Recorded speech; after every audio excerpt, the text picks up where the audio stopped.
Pagbasa gikan sa basahon ni Propeta Jeremias. Nag-ingon ang Ginoo, taliabot ang panahon nga tumanon ko ang akong gisaad sa katawhan sa Huda ug sa Israel. Niadtong higayuna, magpili akog hari nga kaliwat ni David, ug buhaton niya sa tibuok nasod ang matarong ug husto. Inigabot niadtong panahona, iyang luwason ang katawhan sa Huda ug ang katawhan sa Jerusalem, ug magpuyo na sila nga malinawon. Ug mao kini ang ilang ihingalan sa ilang nasod ug syudad, ang Ginoo atong kaluwasan.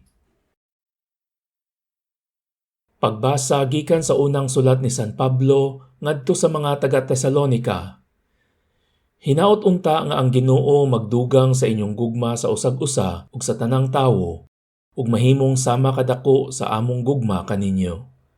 Niining paagiha lig-unon niya ang inyong kasing-kasing ug mahingpit kamo ug mabalaan at tubangan sa atong Dios ug Amahan, inig-anhi sa atong Ginoong Hesus, kinuyugan sa tanang pinili niya. Sa katapusan, mga igsoon, nakatunan ninyo gikan kanamo ang pagkinabuhi nga makapahimuot sa Dios. Hinuon, mao kini ang inyong pagkinabuhi sukad pa kaniadto.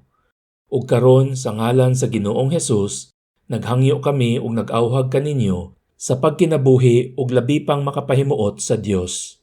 Kay nasayra naman ninyo ang among pahimangno kaninyo sa ngalan sa Ginoong Hesus. Pagbasa gikan sa Ebanghelyo sumala ni San Lucas. Si Jesus miingon sa iyang mga tinun-an, aduna unyay mga ilhanan diha sa adlaw ug sa bulan ug sa kabituonan.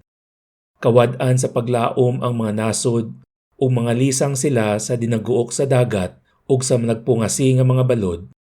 Panguyapan ang mga tawo tungod sa kalisang samtang magpaabot sila sa mahitabo sa tibuok kalibutan. Kay ang mga planeta sa kawanangan motipas sa ilang naandang agianan. Unya motungha ang anak sa tawo, moabot siya nga may gahom ug himaya diha sa panganod. Inigsugod nagkahitabo ni ining mga butanga, tindog ug hangad kamo kay duol na ang inyong kaluwasan. Busa pagbantay kamo, ayaw kamo patuyang sa pagkaon ug pag-inom sa makahubog nga ilimnon, ug ayaw kamo padaog sa mga kabalaka mahitungod ni ining kinabuhia, kay tingalig unyag hikalitan kamo ni adtong adlawa. Kay moabot kini sa tanang mga tawo sa tibuok kalibutan ingon sa usa ka lit-ag. Busa pagbantay gayud kamo ug pag-ampo kanunay nga makabaton kamo kalig-on aron makaatubang kamo nga dili maunsa ni ining tanan nga mahitabo ug makabarog sa atubangan sa anak sa tawo.